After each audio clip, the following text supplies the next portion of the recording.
Learning how to drive is a huge milestone for teens, but as parents, it could be a nerve-wracking time. Joining me today is Heather Trunka. She is the injury prevention supervisor. My kids are in grade school and I've already got anxiety. Yeah. What advice would you have? I think as parents of new teen drivers, we have the same anxiety that we had when our kids first started to learn to walk. So some of the things we can do is we can really model good behavior for our new drivers. Wearing our seatbelts on every single ride, putting our cell phones down, making sure we have both hands on the wheel, using that turn signal, and obeying all traffic laws.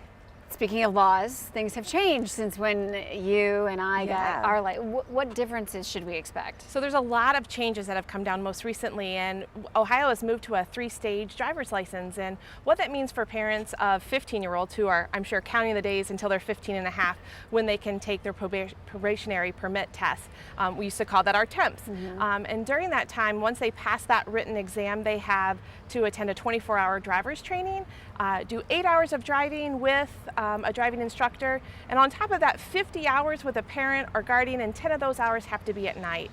Once they've had that permit for 6 months, they can obtain their driver's license at 16, and it is a probationary license, and there's some additional restrictions a part of that license, and some of the most important ones is they can only have one other passenger who's not related without a parent or guardian.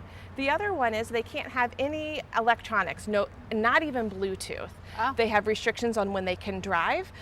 They are not allowed to drive between the hours of midnight and 6 a.m. And the reason why those are the leading causes of crashes that kill our teenagers are those three things, including alcohol. And obviously they can't consume any alcohol or other drugs while driving.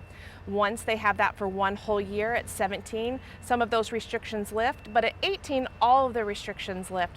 But we still want to encourage parents to set really strong expectations for their kids, and they can do that through a teen driving pledge. Okay. And I wanted to kind of circle back to the safety part and just instilling how serious it is, because that can be hard as a parent, especially when your teen is, in their minds, invincible. Right. So 2,100 teens die annually in crashes, and 3 out of 4 of those teens are males. So we really need to pay attention to our teen drivers, but in particular our boy drivers, as they're a little bit higher risk. And there's all these behaviors, and the important fact is it's preventable.